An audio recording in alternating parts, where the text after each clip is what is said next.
नमस्कार, आप सभी का बहुत बहुत स्वागत है। मैं हूं आशुतोष। ये वो फैक्ट्री है जहां से कपड़े तैयार होते हैं और राष्ट्रीय स्तर पर इसे निर्यात किया जाता है।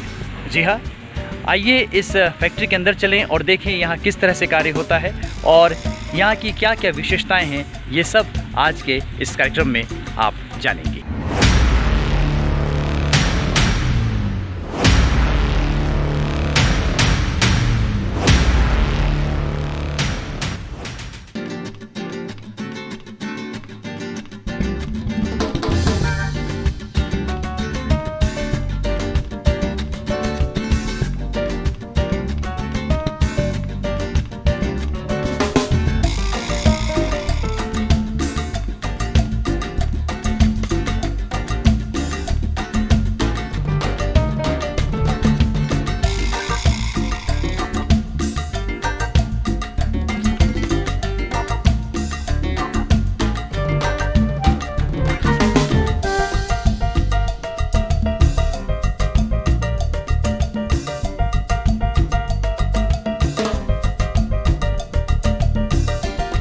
ये है दंतेवाड़ा में स्थित डेनेक्स, जहां निर्मित कपड़े राष्ट्रीय स्तर पर निर्यात किए जाते हैं। और ये ऐसी फैक्ट्री है जहां पर नक्सल प्रभावित इलाकों से, नक्सल पीड़ित घरों से यहाँ पर महिलाओं को रोजगार दिया जा रहा है। डेनेक्स कोई अब ब्रांड ही नहीं है, बल्कि अब दंतेवाड़ा की पहचान है। दंतेवाड़ा अब पहचान का मोहताज नहीं है।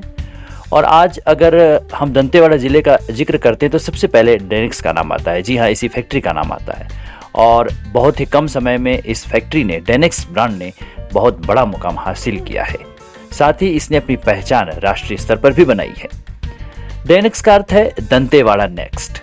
जी हाँ, गरीबी उन्मूलन के तहत यहाँ के निवासियों को आजीविका से जोड़ने के उद्देश्य से यह डेनेक्स यहाँ शुरू किया गया है।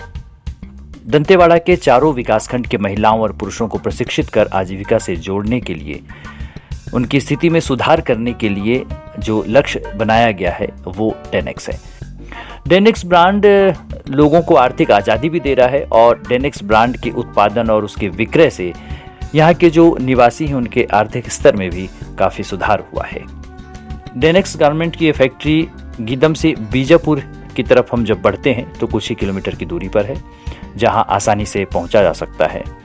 और जैसी हमें जानकारी मिली उस हिसाब से कटे, कल्याण और बचेली में भी शायद यह फैक्ट्री जल्द शुरू हो जाएगी। यहाँ पर जो महिलाएं काम करने आती हैं उनके बच्चों के लिए भी यहाँ पर खेल घर बनाया गया है, जहाँ विभिन्न प्रकार के खिलौने उनके लिए यहाँ पर रहते हैं। साथ ही डाइनिंग हॉल है, पानी पीने की सुविधा भी यहाँ पर दी गई है और काफ़ी कुछ सुविधाएं यहाँ पर इन्हें दी जा रही हैं। और इस कार्य से यहाँ काम करने वाली महिलाएं, पुरुष महीने में लगभग 7 से 12 हज़ार रुपये तक कमा रही हैं।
इसी तरह के और भी कार्यक्रम देखते रहने के लिए इस चैनल को जरूर सब्सक्राइब कर दें और बेल आइकन जरूर दबा दें। अगली बार फिर मिलेंगे, तब तक के लिए नमस्कार।